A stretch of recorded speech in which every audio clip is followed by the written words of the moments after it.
Hello, this is my first vlog for my Anthro 1001 Fall 2013 course. I got my iPad set up here with some notes. I'm going to try my very best. I'm setting my timer to do this in 3 minutes. That would be amazing. My first takes much longer. Okay. I thought I would review some of the things that we covered this week already. We're just midweek. We've got 2 classes on Monday and Wednesday. And we started with a chapter from Mirror for Humanity, doing anthropology. We're, as I look over my syllabus, we're emphasizing the outcome about learning the method of inquiry that we use that's distinctive to anthropology, cultural anthropology, called ethnography, a personal, first-hand account of a local setting, or what we say the first-hand personal study of a local setting. And we do that through interviewing, through participant observation, and through field work. And you're going to be doing a mini ethnography. You did your first reading on Eating Christmas in the Kalahari by Richard Borshay-Lee, and I gave you some feedback on your first writing samples to me in both sections. And an interesting word came up when I was giving feedback, and an interesting event happened around it as well. So the word denigrate came up, and I used that to say that the emic and etic reality of what actually happened were separate. They were different. The emic, meaning the local, native, or insider belief or perception or view of what happened, is distinct from the etic or scientist's observer view of what happened. Richard Borshay-Lee bought this ox for this big end-of-the-year celebration, which coincided with his view of Christmas. He gave the gift thinking he would be honored and thanked and praised for his gift. And what he encountered was what Chimbu in section 410 called an initiation into the culture. I think the thing that we missed emphasizing, and I didn't emphasize, and I really saw for the first time after class, was that Richard Borshay-Lee was actually treated like one of them, not just Onta anymore, Whitey. He actually was embraced as one of them, so they treated him like they would treat anybody in the community.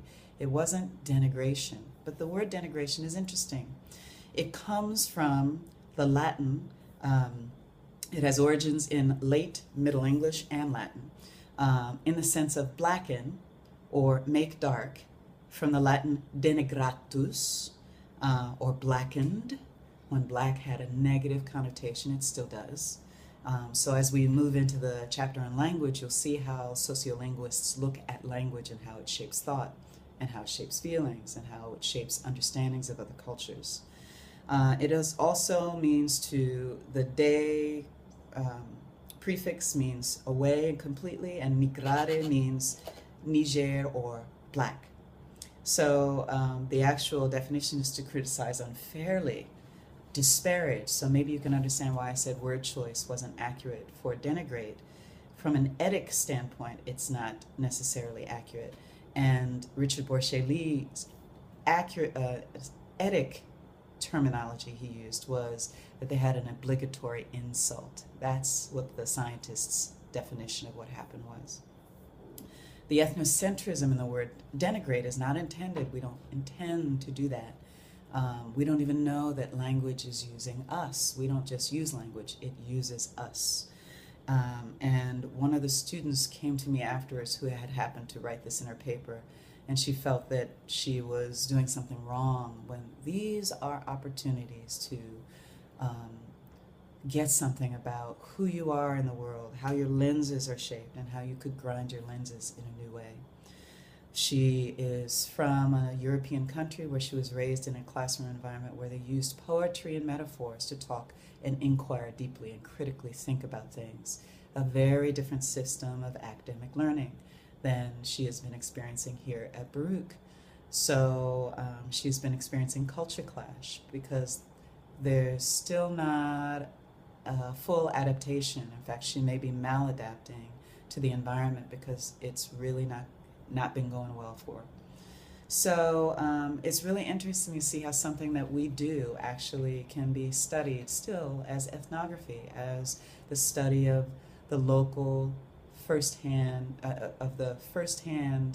personal views of local beliefs and perceptions, even in the classroom.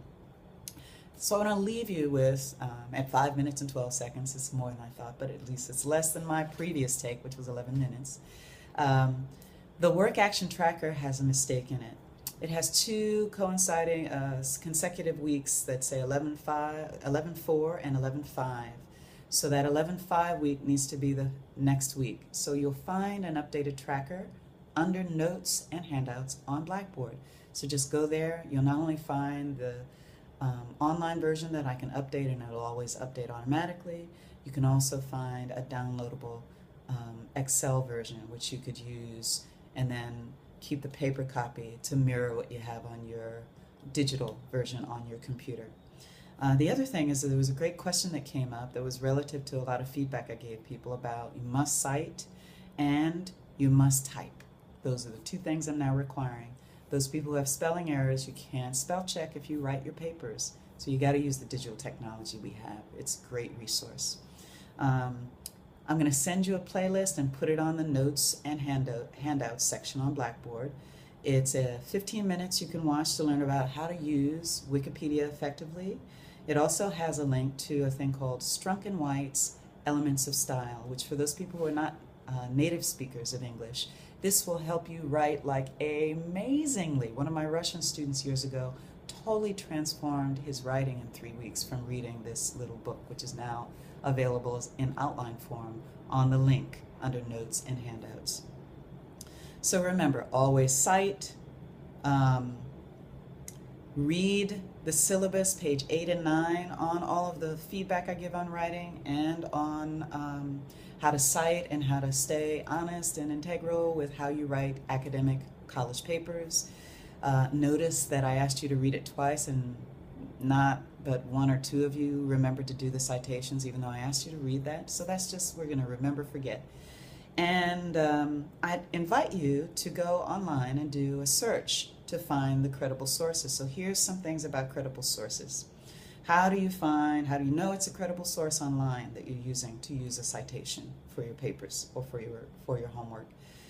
One, the easy thing is it's an authored, credible source, preferably somebody with a Ph.D. or somebody who you know is a credible source, like maybe you find something on National Geographic, credible source. Oxford English Dictionary, credible source. Merriam-Webster's Dictionary, credible source. Dictionary.com, you'd have to dig a little to find out that it is a credible source, but it's not the go-to dictionary that I choose.